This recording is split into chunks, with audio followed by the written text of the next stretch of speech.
Cuando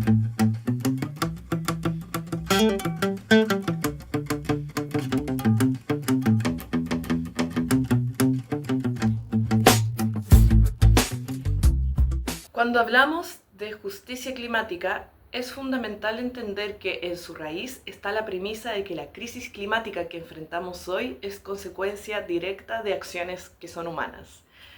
Eso quiere decir que es el resultado de decisiones políticas, históricas y económicas que hemos tomado nosotros como sociedades. En un inicio, cuando empezamos a entender que estamos viviendo una crisis que es global, provocada por el cambio climático, era muy común señalar como causas el consumo excesivo, la acumulación de residuos no reciclados, el plástico, el uso desmedido del agua en nuestros hogares, los vehículos contaminantes e incluso detalles como el uso de pajillas y bolsas de plástico. Estas explicaciones centradas en las prácticas individuales ayudaban a visibilizar nuestra responsabilidad individual y si bien estos hábitos tienen efectos que son reales y deben transformarse también, con el tiempo se volvió aún más urgente mirar más allá y cuestionar las causas profundas que nos llevaron como humanidad a adoptar estas prácticas. Empezaron a surgir preguntas como ¿qué nos llevó a consumir tan excesivamente? ¿Qué nos llevó a depender tanto del plástico que ahora está en todas partes y contamina nuestros ecosistemas? ¿Qué nos desligó tanto de la naturaleza? Y es ahí donde se vuelve evidente que estas prácticas no surgieron por azar, sino que tienen raíces que son profundas en dinámicas históricas de poder, que se han ido instalando con precisión y con pinzas a lo largo de toda nuestra historia. Son dinámicas basadas en la desigualdad estructural, en la colonización de territorios y cuerpos y en un extractivismo que es horrendo, que permea en cada aspecto de nuestra vida cotidiana. Un ejemplo muy claro de estas dinámicas se refleja en el hecho de que los países más responsables de las emisiones de gases de efecto invernadero, como China, Estados Unidos y la Unión Europea, son los que probablemente enfrentarán en menor medida los efectos más devastadores de la crisis climática, gracias a su alto desarrollo tecnológico, científico y poder económico que tienen a nivel global. Al mismo tiempo, muchos de los países más vulnerables a estos impactos tienen una responsabilidad que es mínima en la generación de esta crisis.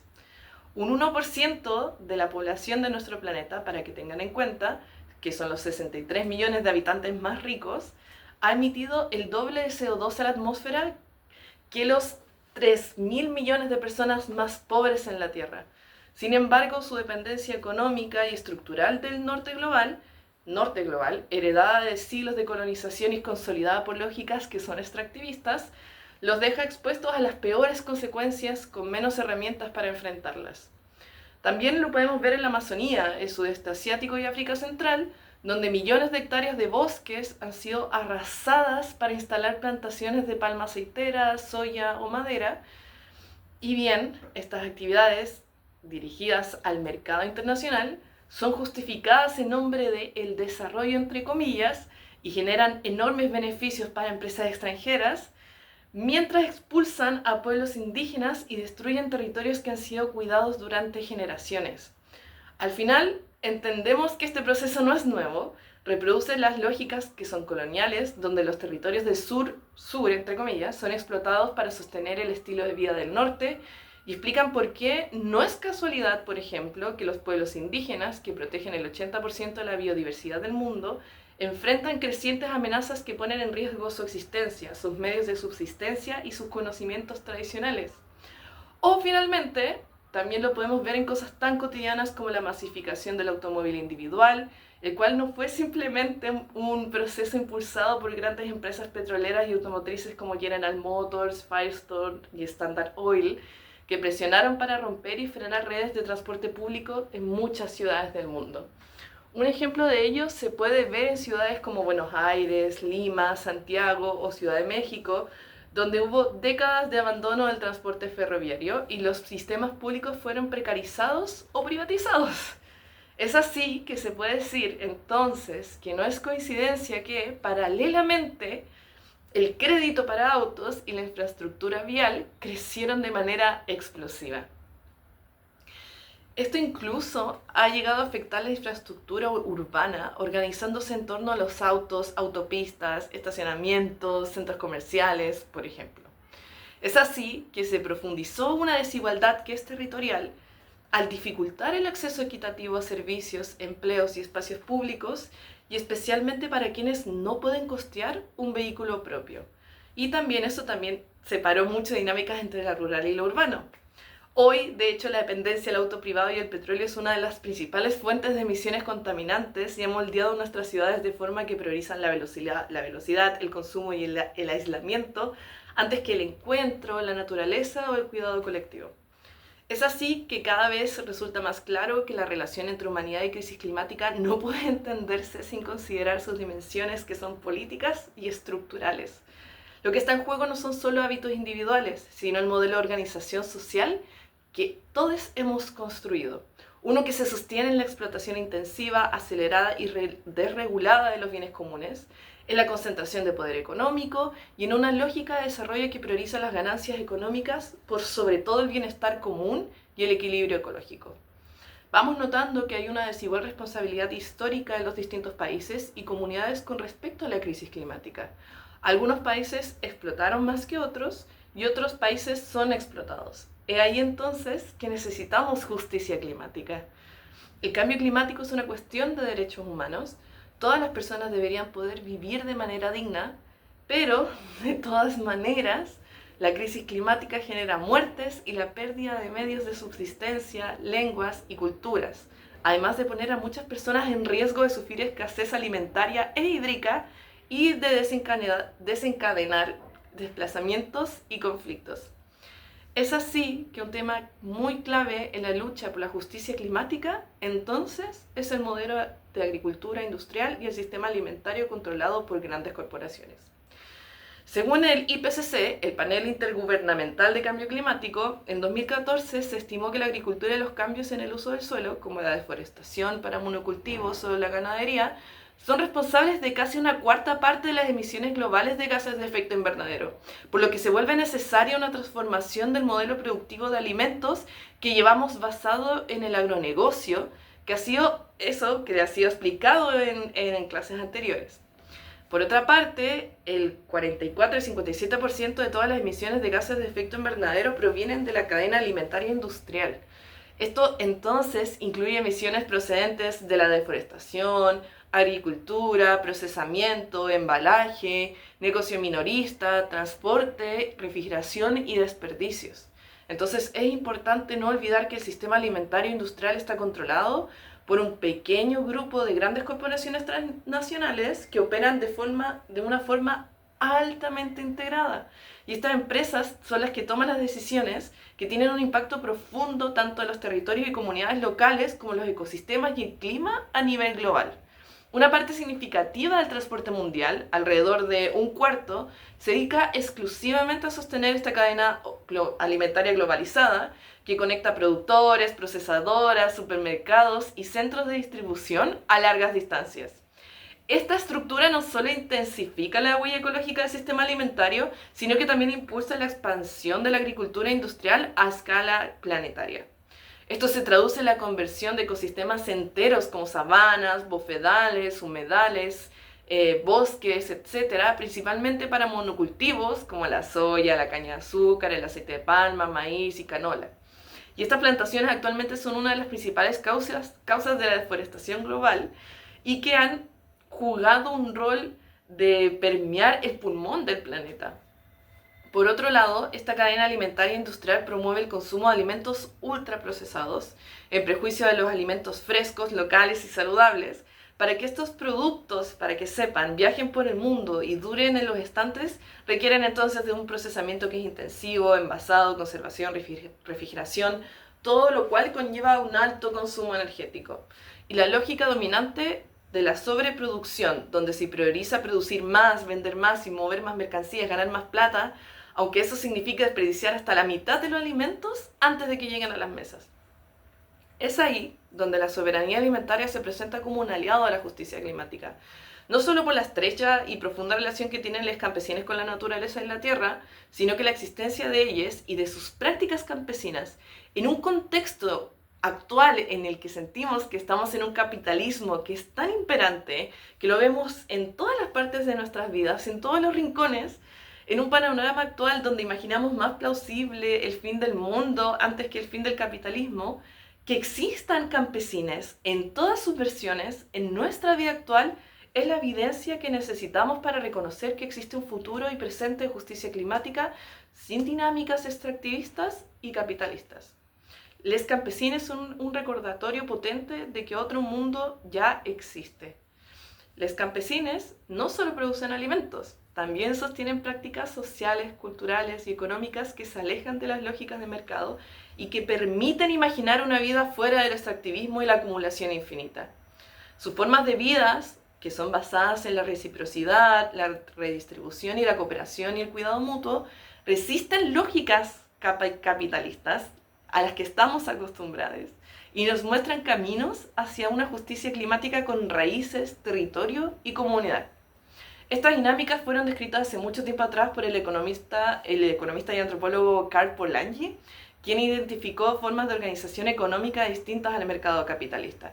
Para él existen tres principios fundamentales que se encuentran en las sociedades no capitalistas, como las campesinas, que son la reciprocidad, la redistribución y el intercambio de mercado, las cuales su existencia se vuelve posible por la construcción de formas de vidas que son colectivas, que tienen bases sólidas y lógicas, y valores que han resistido hasta el día de hoy. En ese sentido, las prácticas campesinas actuales, que operan muchas veces desde la reciprocidad y la redistribución, no solo son viables, sino que son profundamente necesarias para la vida actual.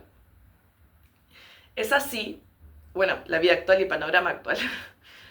Es así como estas prácticas y muchos elementos más han llevado a la creación de sistemas alimentarios agrícolas que crean justicia climática, como la agroecología campesina, la cual es llevada a cabo por campesinos y otros productores de alimentos de pequeña escala, obviamente también con el apoyo de sus aliados urbanos y rurales, quienes trabajan unidos con valores fundamentales, con raíces intrínsecamente anticapitalistas, para satisfacer las necesidades humanas y en comunión con la naturaleza.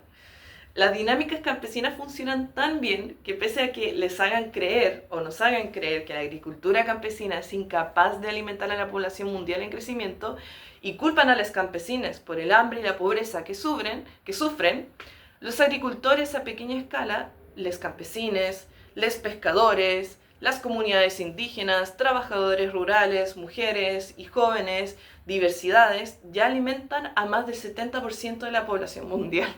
Y lo hacen utilizando solo el 25% de los recursos agrícolas.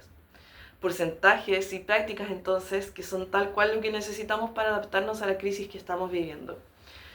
Si ven los reportes que ha realizado la Vía Campesina estos años, queda en total evidencia que un sistema alimentario basado en la soberanía alimentaria, la agricultura y a pequeña escala y la agroecología pueden reducir en total las emisiones de carbono a la mitad dentro de unas pocas décadas.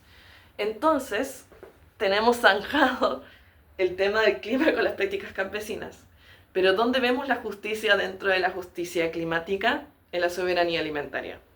Bueno, la soberanía alimentaria, como han visto en las clases anteriores, es el derecho de los pueblos campesinos y las comunidades locales a decidir y controlar cómo cultivan, distribuyen y consumen sus propios alimentos. En este marco, retomando lo que se vio en la primera clase con Diego Montón, al evitar que se imponga bajo los parámetros internacionales cómo se deben producir y distribuir el alimento, devolviendo el control sobre las semillas, la biodiversidad, los territorios, los mares, los conocimientos y la cultura a manos de quienes realmente alimentan al mundo, estaremos logrando evitar replicar prácticas que se reconocen que nos están ahogando. La agroecología campesina se basa en el uso de recursos locales y reduce drásticamente la dependencia de insumos externos que suelen ser producidos por grandes empresas. Rechaza el uso de agrotóxicos, hormonas artificiales, organismos genéticamente modificados, biología sintética y otras tecnologías promovidas por las corporaciones, las cuales atentan contra la salud de las personas, los ecosistemas y la autonomía alimentaria. En lugar de insertarse en cadenas de valor corporativas, la agroecología fortalece los mercados locales y regionales y contribuye a la soberanía económica de las comunidades. Es así que este modelo también reafirma el control colectivo sobre los bienes comunes esenciales para la vida, como la tierra y el agua, y tiene una dimensión que es profundamente transformadora en términos de género y generaciones. Empodera a las mujeres, reconociéndolas como protagonistas claves en los procesos de cambio, tanto dentro del hogar como en las organizaciones y movimientos, Y lo mismo ocurre con los jóvenes y las personas mayores, quienes encuentran en la agroecología un espacio de participación, cuidado mutuo y transmisión de saberes. Entonces, en definitiva, la agroecología campesina, dentro del marco de la soberanía alimentaria, promueve justicia social, equidad y dignidad. Es una lucha colectiva que se construye desde abajo, con fuertes raíces feministas, y que reconoce que cambiar la forma en la que producimos y consumimos alimentos es también cambiar el mundo, finalmente. A pesar de este dato, en lugar de promover cambios que sean profundos, muchos gobiernos y empresas proponen soluciones que no enfrentan para nada el problema de fondo. En vez de transformar el modelo productivo, apuestan por los transgénicos, los mercados de carbono o energías renovables que replican dinámicas que son extractivistas. Estas medidas, que muchas veces se presentan como soluciones verdes o inteligentes para el clima, entre todos estos entre comillas, en realidad permiten que las grandes empresas sigan contaminando, comprando compensaciones o aplicando tecnologías que perpetúan el control sobre la tierra y los territorios. Unos ejemplos que les puedo dar de esto está en el norte de Chile, por ejemplo, Bolivia y Argentina, la llamada transición energética que ha traído consigo una nueva ola extractiva litigada al litio, el cual es fundamental para las baterías y autos eléctricos. En los salares del desierto de Atacama en Chile, como el salar de Atacama, el salar de Maricunga, empresas como SQM extraen millones de litros de salmuera al día, alternando ecosistemas que son frágiles y afectando a comunidades indígenas atacameñas, que denuncian la pérdida del agua, biodiversidad y espiritual del territorio. Y esto también se puede ver con comunidades aymaras, entre muchas otras. A esto se suma la expansión acelerada de megaproyectos solares, por ejemplo, otro ejemplo, en zonas agrícolas que antes sustentaban economías campesinas, ahora están siendo arrendadas a empresas energéticas. Debido a la crisis hídrica prolongada, agravada por la sobreexplotación de acuíferos, y en Chile particularmente por el sobreotorgamiento de derechos de agua, ya que el agua aquí es un bien privado, y el cambio climático también, muchas de estas tierras han dejado de ser productivas. Frente a la falta de apoyo estatal o acceso al agua, campesinos se ven forzados a arrendarlas a empresas solares como una única alternativa económica, quedando subordinadas a un modelo energético extractivo que no fue construido con ni para sus comunidades. Además, las grandes corporaciones del agronegocio utilizan su poder económico y político para influir en la política climática en espacios como las reuniones de la ONU, en las COPs y etc. A través del lobby promueven conceptos como la agricultura climáticamente inteligente, que lejos de representar una solución real, funciona como una estrategia para abrir nuevos mercados en las tierras agrícolas, ahora vistas como la próxima frontera de la inversión especulativa. Entonces, en este marco, el Acuerdo de París se ha convertido también en una plataforma para expandir los mercados de carbono, que transforman los bosques, suelos y ríos en mercancías que son finalmente negociables. Estas estrategias obviamente pueden inferir ustedes que tienen consecuencias que son graves para los pueblos que viven en y de estos territorios. Bajo el discurso de la restauración, los sumideros de carbón se convierten en excusas para que las empresas sigan contaminando mientras se expropian o limitan los usos comunitarios del suelo. Cuando la tierra adquiere valor de mercado por el carbono que puede almacenar, la vida campesina y la soberanía alimentaria quedan subordinadas al interés financiero. Y cuanto más valiosa se vuelve la tierra para las empresas, más riesgo hay de acaparamiento y de expulsión. Es así que, finalmente, la agroecología campesina, la soberanía alimentaria, las economías del cuidado y los saberes territoriales no son utopías, y es muy importante que ustedes entiendan eso. Son realidades concretas que nos muestran que es posible vivir en un equilibrio con la naturaleza y entre nosotros como comunidades. Son prácticas que nacen desde lo comunitario, desde el vínculo con la tierra, desde una ética del cuidado que desborda lo productivo para abrazar lo que es cultural, afectivo y lo que es colectivo. Frente a la crisis, no basta con reducir emisiones, sino transformamos las estructuras de poder que producen injusticia. No hay justicia climática sin justicia social, sin equidad de género, sin respeto por los territorios y las culturas que han sabido sostener la vida a pesar de todo. Los campesines, los pueblos indígenas, las juventudes organizadas y los movimientos populares no solo denuncian este modelo, también lo están transformando y sembrando alternativas todos los días. Entonces, para finalizar, es importante que podamos reconocer que el desafío que tenemos hoy no es técnico ni tecnológico, sino que es político, es ético, es espiritual, entre miles de otras cosas. Es muy complejo y se trata de imaginar y construir un futuro presente donde la vida esté al centro. Para llegar ahí, la justicia climática nos invita a algo más profundo que cambiar nuestros hábitos individuales.